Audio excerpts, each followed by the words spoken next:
All right, it's time to add our fonts. Thanks for hanging in there. Now, in order for us to add fonts to our app, we need to use the link tag. And link tag has a few properties, and each property is extremely important and very useful. So let's take a look at a diagram and let's walk through each property and learn about what it does. All right. So the link tag essentially has a few properties that we will be using. The first is a rel prop. Now, a rel stands for relationship. Now, a rel prop is will have the value preload. Now, we will be setting the value preload for the rel prop. So, why is that? What does preload do again? Now, preload tells the browser that, hey browser, preload this resource. I know you are going to load a bunch of different things, but set this to the top of your list. So this specific font is going to get preloaded. The second is a href property. And we are already familiar with this, right? Because it allows us to link to the resource. In this case, it's a font. Then is the as property. Now, as equals font is only used when a rel is actually equal to preload. Now, this tells the link HTML element that, hey, this file that we want to preload is actually a font, so that it can set the necessary header in the browser for that specific font.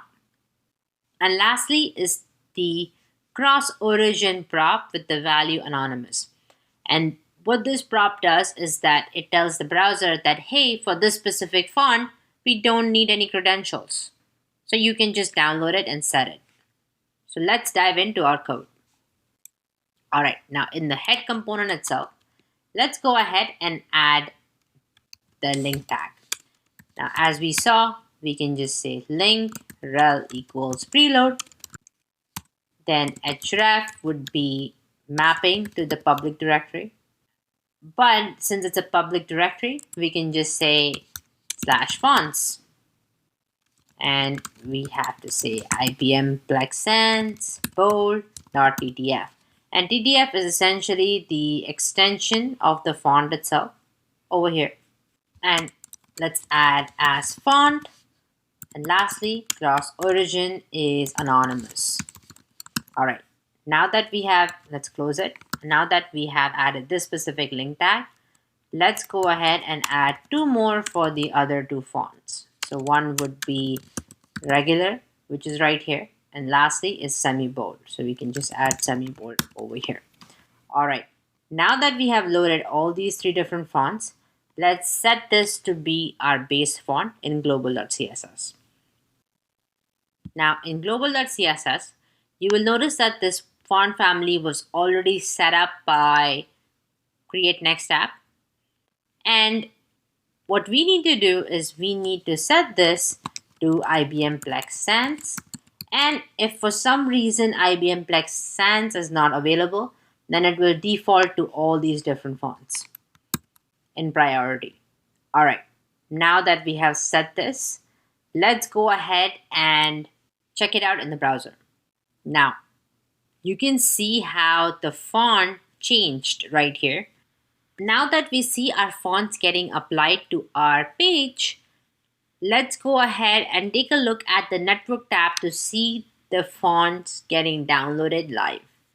So we have a good understanding and we can make sure that the fonts are actually applied, even though we do see a visual difference. All right, in the network tab, we don't see any network activity. So let's do a hard refresh. I'm just going to right click and do a empty cache and hard reload. All right, now that we have done that, you can search for font here and you can see that all these three fonts that we set up just now has been downloaded by the browser. And if you do notice, the minute localhost 3000 was loaded, the fonts were essentially loaded and given a priority over everything else. And this is going to give us a huge performance benefit because the fonts are loaded in advance. In addition to this, Next.js also provides us with some font optimizations as well. So, for example, by default, Next.js is also going to optimize our fonts. So, every time we try to access the specific page, it's just going to load the font once. So, we don't have to unnecessarily make any round trips to download the fonts over and over. And that's also a huge benefit of using Next.js and adding this additional. And that's really great because it helps improve our web performance overall because the fonts are preloaded now and Next.js is optimizing them as well. Now that we have applied our fonts, that's it for now. I'll see you in the next one.